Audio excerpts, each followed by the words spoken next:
আজকে বানাবো chicken sandwich. যেহেতু আমার বাচ্চারা বড় ২ টা বাচ্চা সবগুলো রোজাই রাখে, আর ছোটো মেয়েটা ২ টা রোজা রাখছে। তাই তাদের জন্য স্পেশাল কিছু অবশ্যই ইফতারে বানাতে হয়। তাই চিকেন স্যান্ডউইচটা প্রথমে আমি এখানে ফ্রাই প্যানে একটু বাটার দিয়ে দিলাম। তারপর আমি মুরগিটা জিরা রসুন আদা দিয়ে সিদ্ধ করে ওইটাকে একটু গ্রেট করে নিলাম।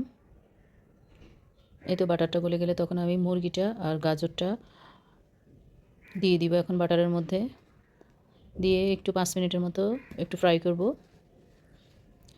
আর এটা আমার কাছে এমনিতেও আপনারা দিতে পারেন, কারণ আমার কাছে একটু ফ্রাই না করলে ভালো লাগে না, তাই একটু ফ্রাই করে নিব।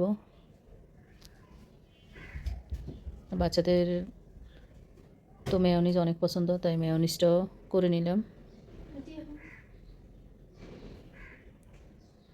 এই তো ভালো করে যখন একদম শুকনো শুকনো হয়ে যাবে তখনই আমি এটা নামিয়ে ফেলবো। আর যেহেতু রমজানে অনেক বেশি ভিডিও দেওয়া হচ্ছে না, তাই একটা দুটো ভিডিও দিচ্ছি, অবশ্যই আপনারা দেখবেন। এই তো এখন আমি যে চিকেনটা আর গাজরটা আর এখানে মেয়োনিজ মিক্স করে নিলাম। মেয়োনিজটাও আমি বাসায় তৈরি করছি।